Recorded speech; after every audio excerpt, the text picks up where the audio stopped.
Salut les amis, bienvenue sur Real Madrid Galactique, Nano Andro, votre serviteur. Alors, avant match, donc c'est demain 21h30, c'est journée de Coupe du Roi, Copa del Rey les amis. Donc, on aura donc Real Sociedad vs Real Madrid à la Sociedad. Voilà, donc c'est la demi-finale. Si on gagne, on se qualifie pour la finale. Voilà, et puis après, il faudra juste attendre le résultat du match Barcelone-Atlético pour savoir qui se qualifie et donc qui on va affronter en finale. Voilà. Bon, la Sociedad, comme vous le savez, c'est une équipe qu'on connaît très bien. C'est une équipe qu'on a déjà joué plusieurs fois. Voilà. Là, on va en déplacement chez eux.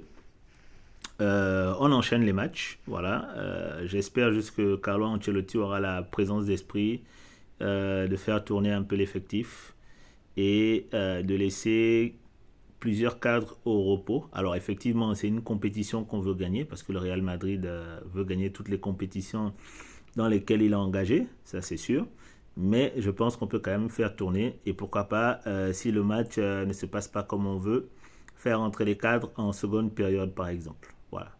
Bon, et puis je pense qu'il faut aussi donner du temps de jeu aux petits, leur faire confiance et les garder motivés jusqu'à la fin de saison. On n'est pas à l'abri d'un coup difficile en fait, ce qui pourrait faire que finalement on a besoin d'un de ces jeunes-là pour remplacer une blessure par exemple, ou même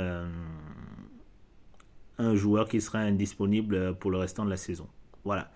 Donc, Real Madrid se déplace pour affronter la Sociedad, comme je disais, demi-finale, voilà. Si on gagne, on décroche notre 21e Copa del Rey. Voilà. La dernière qu'on a gagnée, c'était en 2022-2023. Voilà, et c'était déjà Carlo Ancelotti, le manager. Donc voilà, on peut encore reproduire cette performance-là. On a l'effectif pour, comme vous savez, je le dis tout le temps, et on a l'envie et la motivation pour. De plus, l'effectif actuel, l'équipe est en train de monter en puissance, donc c'est très bien pour nous.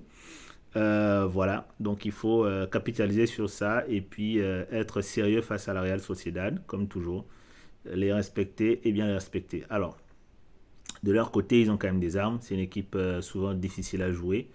C'est une équipe qui n'est pas très facile. Voilà. Eux aussi sont sur une très bonne dynamique. Donc, il faudra être au top. Maintenant, comme je disais, il faut laisser reposer les cadres et puis donner leur chance aux petits. On a bien vu sur les tours précédents, quand les jeunes ont joué, ils étaient motivés, ils ont très très bien joué. Voilà. Donc, je pense que, sans manquer de respect à la Real Sociedad, nos jeunes, mélangés à quelques anciens, peuvent nous sortir une prestation très très très intéressante, une prestation de haut volet, de haute volée, pardon. Alors, face à la Sociedad, c'est 6 matchs sans défaite, donc c'est 4 victoires et 2 nuls. Donc c'est très positif pour nous. Voilà, on part avec un ascendant psychologique parce que la psychologie, ça joue beaucoup au football et c'est très bien. Voilà, de partir avec cet ascendant psychologique là. Alors, on ne doit pas être orgueilleux ni prendre la grosse tête, mais on doit se dire qu'on est sûr de nos forces et si on veut gagner la finale, si on veut aller en finale, il faut battre l'adversaire, il faut le chicoter. Voilà, il n'y a pas il a pas d'alternative en fait. Tu veux gagner, tu veux aller en finale, il faut gagner et donc il faut chicoter l'adversaire. Voilà. Ensuite, le bilan de Carlo Ancelotti vs Sociedad, c'est 8 victoires, un nul et 2 défaites. Donc Carlo Ancelotti a des statistiques très très très positives face à la Real Sociedad. Alors là, c'est toute compétition confondue. Donc voilà, encore une fois, ascendant psychologique, c'est important. Et si on arrive avec cet ascendant psychologique là, eux, c'est clair qu'ils auront aussi en tête le palmarès qu'ils ont vis-à-vis de nous, par rapport à nous finalement. Donc c'est un palmarès qui n'est pas très, très glorieux pour eux. Voilà. Mais donc ça peut aussi faire son petit effet dans leur tête. Voilà. Mais il faut rester vigilant, parce qu'ils ont quand même beaucoup d'armes offensives.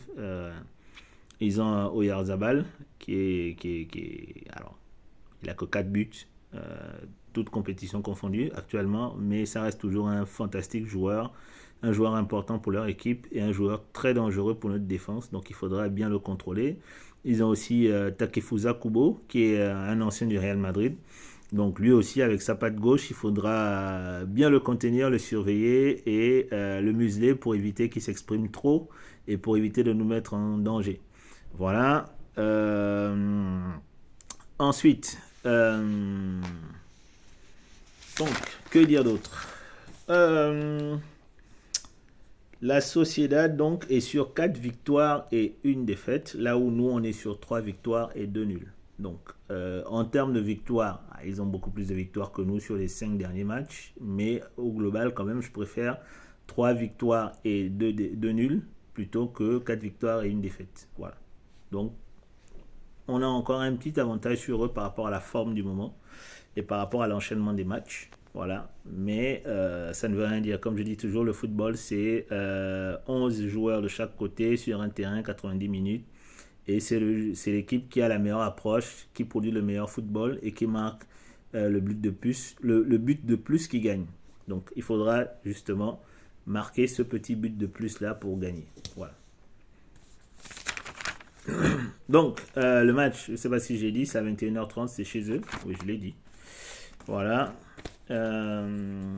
Donc, comme je disais, sur les 5 derniers matchs contre eux, nous, c'est 4 victoires et une défaite, et un nul, pardon. Donc, on les a battus 4 fois et on a fait un nul. Donc, on est sur un enchaînement de 4 victoires contre eux. Voilà. C'est un bilan très, très, très positif. Donc, naturellement, je nous vois gagner. Il faut qu'on gagne. On doit les battre pour, pour aller en finale. C'est obligatoire, en fait. Voilà. Alors, effectivement, on enchaîne les matchs et ça fait beaucoup de matchs. Ça fait qu'on a des joueurs qui enchaînent les matchs et donc qui sont potentiellement fatigués. Mais c'est la raison pour laquelle il faut aussi faire tourner, justement, et puis faire confiance aux jeunes. Donc, voilà.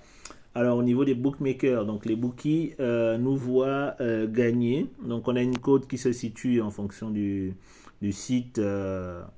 Voilà, les différents sites de paris sportifs. Bon, vous savez, moi, je n'incite pas les gens à parier. Je vous dis même c'est dangereux. On peut y laisser beaucoup d'argent. Le pari sportif doit être un plaisir et pas un moyen de s'enrichir. Voilà, ce n'est pas du tout une voie d'enrichissement. On y joue que de l'argent qu'on est capable de perdre et sans que ça nous cause du tort. Donc voilà, c'est de l'argent qu'on est prêt à perdre. Donc on l'investit, on s'amuse, on joue, c'est un jeu.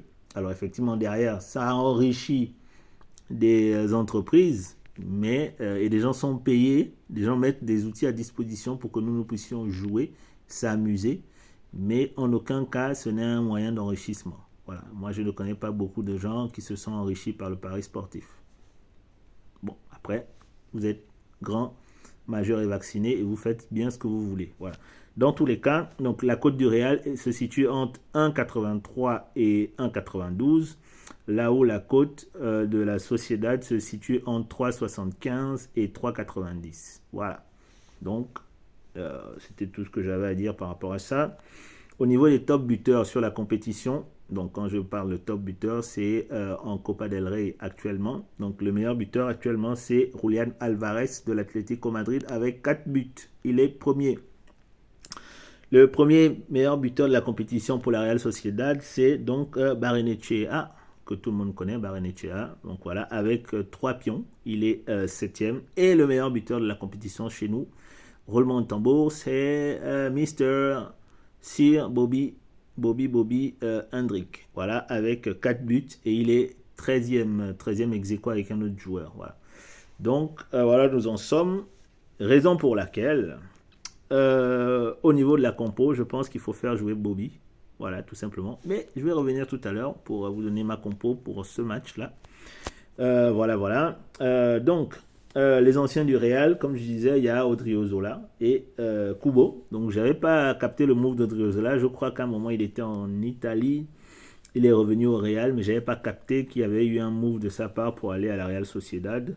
Je ne sais pas depuis combien de temps il est là-bas, mais voilà, c'est un joueur que j'aimais pas mal. Voilà, je le trouvais plein d'énergie. Il a 29 ans aujourd'hui, hein, il est quand même vieux. Enfin, vieux.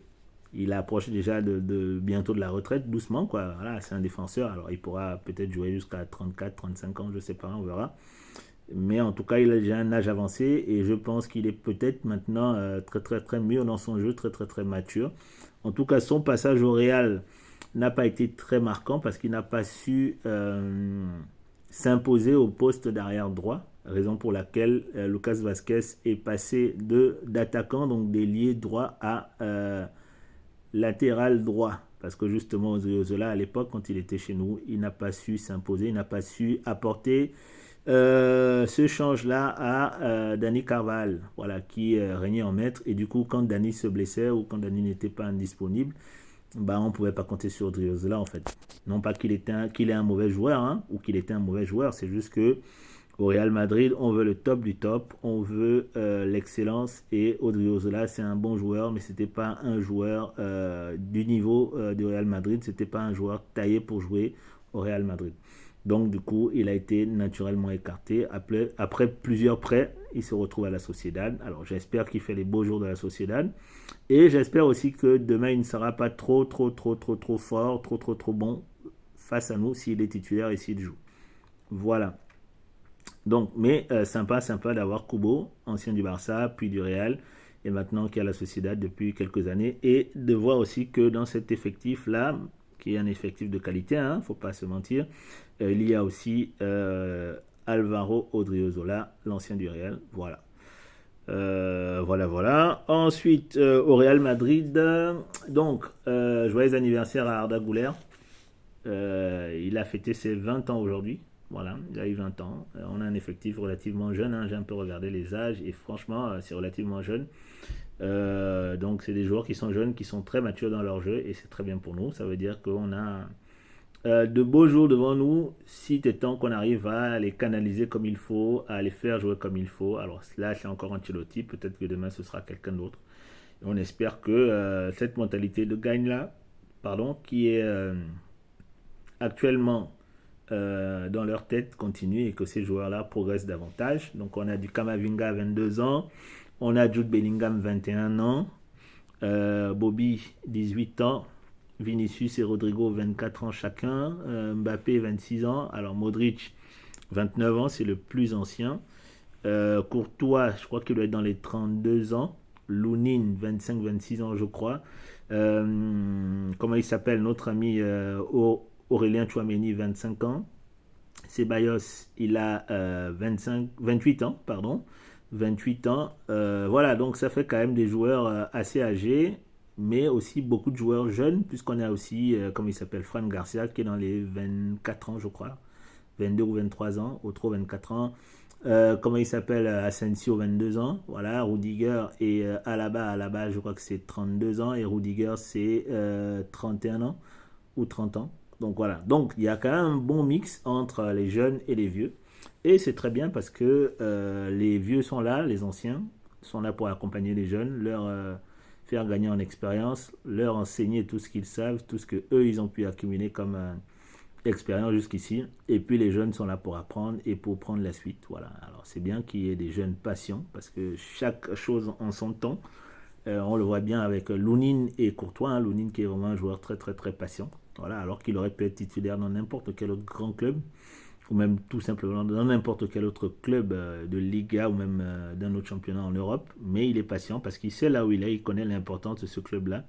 Il a été formé chez nous. Voilà, il est pleinement engagé dans le madridismo et c'est très bien. C'est des joueurs fidèles, voilà, loyaux qu'on veut. Et c'est très bien qu'on ait ça au sein de notre effectif. Voilà, alors,